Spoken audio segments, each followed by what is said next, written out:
நியா நகரம் வந்து நீங்க படிக்க வேண்டிய ஒரு விஷயம், அதே சமயத்தில் அனுபவிக்க வேண்டிய ஒரு விஷயம். நீங்க இந்த பாட்டை மொத்தமா சீடியை போட்டு கேட்காதீங்க. புக்கு படிக்கும் போதே பக்கத்துல ஒரு டேப்ரைட்டரோ இல்லை கார்ல செட்லையோ உட்காந்துட்டு படிக்கும் போதே இந்த ஒவ்வொரு சுச்சுவேஷனுக்கு அந்த ஒவ்வொரு பாட்டையும் போட்டு கேளுங்க. அப்பதான் அது ரொம்ப சுகமா இருக்கும். ஒரு வித்தியாசமான முயற்சி தான் எனக்கு ரொம்ப பிடிச்சது. அதாவது ரொம்ப ஷார்ட்டா சொல்லணும்னா, இந்த குரூப்புக்கு வந்து ஒரு நல்ல படம் எடுக்கணும்னு ஆசை இருக்கு. அவங்களால படம் எடுக்கிறதுக்கு பணம் இல்லை. ஸோ அதை எப்படி உங்ககிட்ட கொண்டு வந்து சேர்க்கறதுன்னு யோசிச்சாங்க.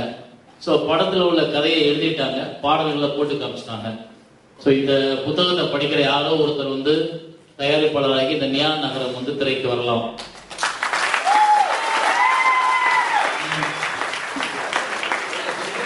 இந்த நியா நகரத்தை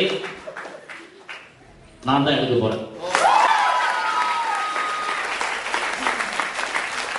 ஒரு சினிமாவுக்கு தேவையான எல்லா விஷயமும் அந்த புத்தகத்துக்குள்ள இருக்கு.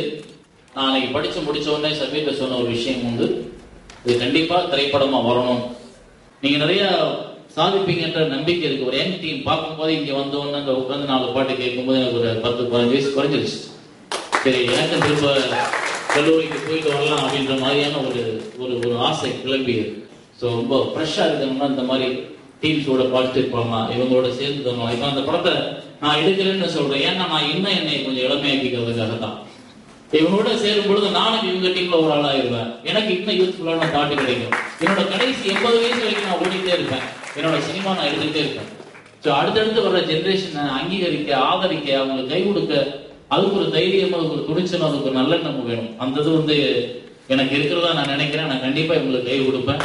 இவங்களை வந்து வெளியில காமிக்க வேண்டியது என்னோட வேலை. அப்படித்தான் நான் எடுத்துக்கிறேன்.